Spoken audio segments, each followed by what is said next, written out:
Largely thanks to your position, Mr. President, we managed to dramatically improve the situation in Syria. I would like to thank you personally and on behalf of my people for the will you have shown in resolving these issues. That was from the last time Presidents Putin and Erdogan met at the G20 summit in July. They declared their relationship had fully recovered from the tense times in the previous 18 months. They also announced plans to work together to end the war in Syria.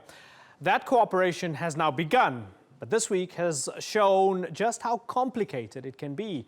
Turkey has criticized Russian bombing in Syria's Idlib province, where Moscow and Ankara, along with Tehran, are meant to be creating de-escalation zones. The Turkish Foreign Ministry says Russian strikes have killed civilians and moderate rebels. That's a claim the Kremlin denies. At the same time, economic interests seem more aligned than ever, with Turkey agreeing to buy the Russian S-400 missile defense system.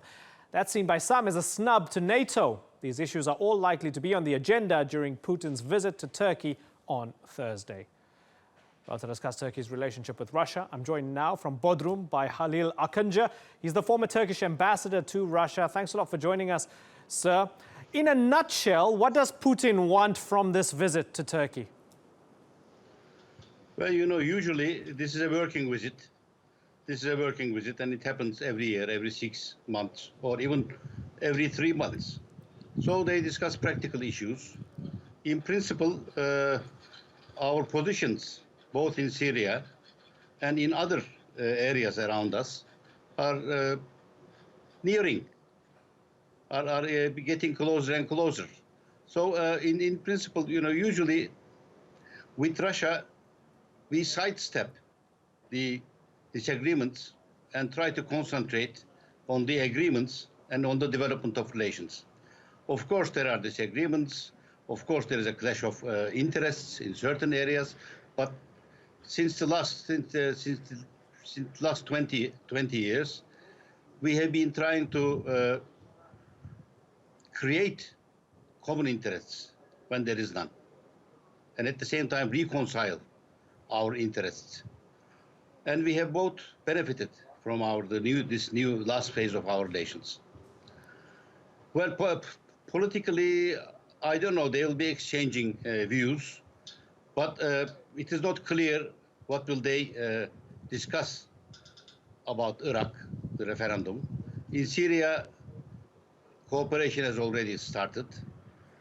And before, in 1957, we also had a crisis with Russia on Syria. Somehow we solved it. We solved it. And it ended in a very spectacular way. Instead of apologizing for the reaction that they have shown to our attitude on Syria, the Politburo attended our 29th October Republic Day in Moscow.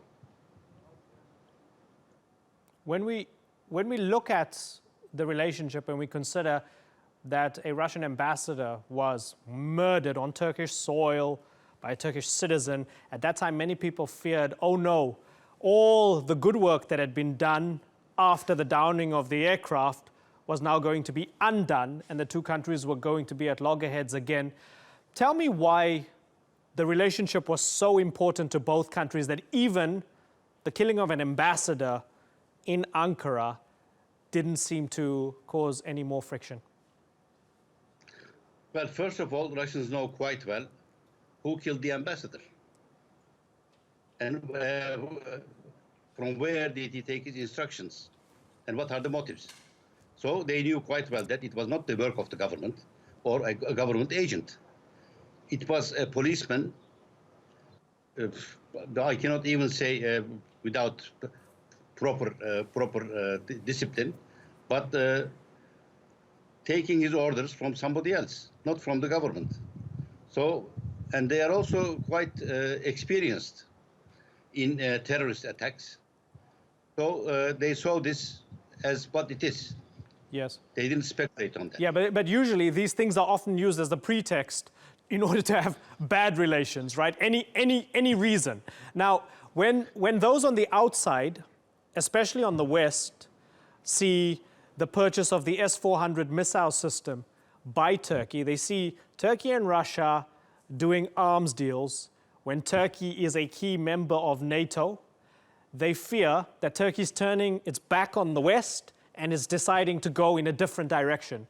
Should they be thinking that way? No, because they didn't think that way when another NATO member bought S-300 missiles. Greece. So why do they think like that now? If somebody had provided us with these missiles, including the technology transfer, maybe we wouldn't have attempted to buy such missiles from Russia.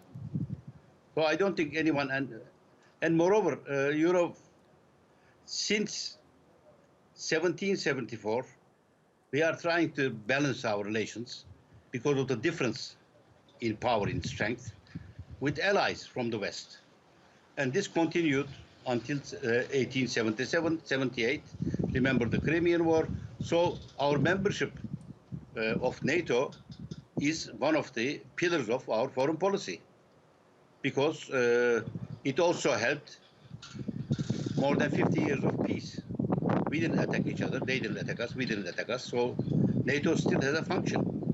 It's part of a balance, regional balance and global balance. So we are not moving away from NATO, but is NATO taking our interests into consideration? That's another story. So there is cooperation.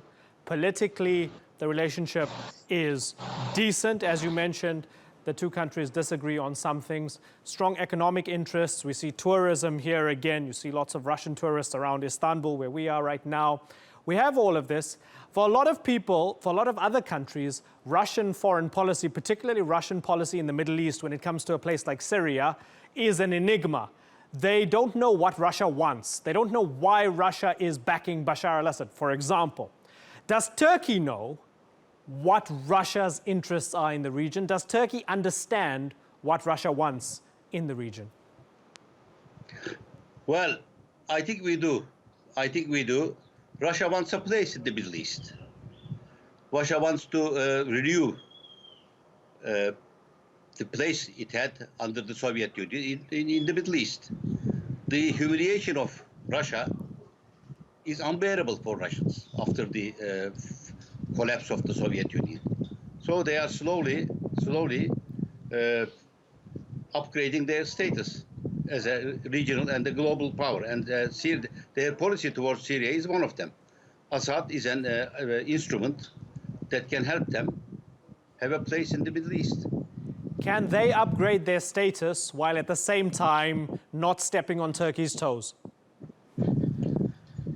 Well, that's difficult. That's difficult. Why we have this working relationship? I mean, we are neighbors. We will always have disagreements. But the thing is to find a compromise, and I think we'll be able to find this compromise. Can Syria be solved fundamentally, I mean, beyond just de-escalation zones? Can it be solved with Turkey and Russia leading the charge? Well, we need the cooperation of the other powers. For example, there are some regional powers, legitimate or not, supported by other countries. So I think we need their cooperation as well. But are you confident it can be done?